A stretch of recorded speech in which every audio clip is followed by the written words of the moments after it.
नमस्कार दोस्तों, एक बार फिर से बात करेंगे उस कालिया नेताजी से जिसने पिछली बार आपको वीडियो में बहुत ही कुछ जानकारी दी थी। तो दोस्तों, आज का हमारा कार्यक्रम है बेटी बचाओ बेटी पढ़ाओ। वो स्त्री जो समाज की नजर में हमेशा दबती चली आ रही है, वो बहु बेटियों के बारे में बात करेंगे जिसकी लोगों ने कभी कदर नहीं करी। तो दोस्तों, चलिए शुरू करते हैं अपना कार्यक्रम बेटी बचाओ बेटी पढ़ाओ। नमस्कार नेताजी, स्वागत है आपका एक बार फिर से हमारे इस कार्यक्रम में। नमस्कार नमस्कार नमस्कार। तो नेताजी, जैसे कि आज हम एक कार्यक्रम शुरू करने जा रहे हैं जिसका नाम है बेटी बचाओ बेटी पढ़ाओ, उसके बारे में आप कुछ हमें अपनी जानकारियां दीजिए। नमस्कार मेरे भाइयों और बहनों और मेरी माताओं, आप सभी का स्वागत करता हूं मैं इस कार्यक्रम में कि आप लोग उपस्थित हैं।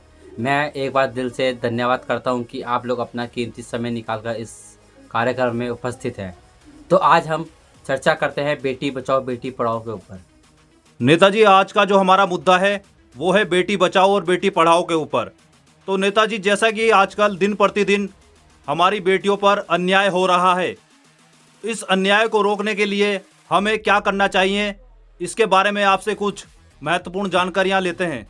देखिए, सबसे पहला कर्तव्य हमारा ये है कि समाज में कोई भी लड़की हो, हर किसी लड़की को हमें एक माँ, बेटी, बहन की नज़रों से देखना चाहिए, एक राक्षस की नज़रों से नहीं। तो आजकल जैसा कि आप लोग देख रहे हो कि लड़कियों के साथ काफ़ी अन्याय हो रहा है, तो इस अन्याय को हमें रोकना है। जैसा कि आप लोग देख रहे हैं लड़के शराब पी के लड़कियों के साथ गलत हरकतें करते हैं, तो इस अन्याय को हमें रोकना होगा। समाज में हमें लड़कियों की सेवा करनी होगी जिससे कि हमारा आगे देश आगे उन्नति करे। आपको मैं बताना चाहूँगा कि समाज में ज़रूरी ही नहीं कि लड़का हो, लड़कियाँ भी कुछ कर सकती है, तो लड़कियों का होना भी ज़रूरी है। जैसा कि आप लोगों को पता है कि अन्य हमारे समाज में लड़के जो है नशे की उसमें लड़कियों के साथ कुछ गलत हरकतें कर देते हैं, जिससे कि लड़कियों को काफ़ी आत्महत्या कर लेनी पड़ती है। जैसा कि लड़कियां पढ़ेगी लिखेगी तो वह IAS, PCS, doctor, army, Indian officer काफ़ी कुछ कर सकती है, लेकिन लड़कियों को इन सब चीज़ों का अधिकार नहीं दिया जाता है, क्योंकि लड़कियों को पढ़ाया लिखाया नहीं जाता है। लड़कियों को 5वीं तक पढ़ाया जाता है, उसके बाद उन्हें घर के काम में फंसा दिया जाता है, जिससे कि वह घर के वो पढ़ाई नहीं कर पाती है और वह अपने घर के काम में ही उलझ जाती है। नेताजी, जैसा कि मेरी जानकारी के मुताबिक बेटी बचाओ बेटी पढ़ाओ की शुरुआत सरकार ने 21 जनवरी 2015 को करी थी। इसके बारे में अभी तक सरकार क्या कर पाई है, इस विषय में आप क्या कहना चाहेंगे नेताजी? इस योजना के अंतर्गत सरकार ने महिलाओं के लिए जैसे शिक्षा, स्वास्थ्य, आवश्यकताएं जैसे कि शादी समारोह आदि के लिए महिलाओं के लिए पूंजी दी है। तो देखिए, लड़कियों को परिवार, समाज और देश के लिए शक्ति बनाए, ना कि बोझ।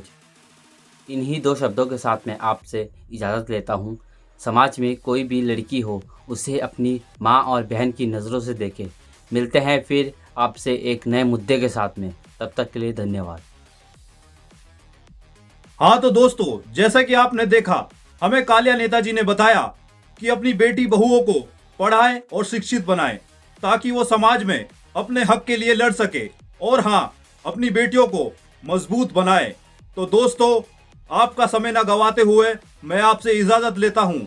ऐसे ही एक और कार्यक्रम में मुलाकात होगी। धन्यवाद।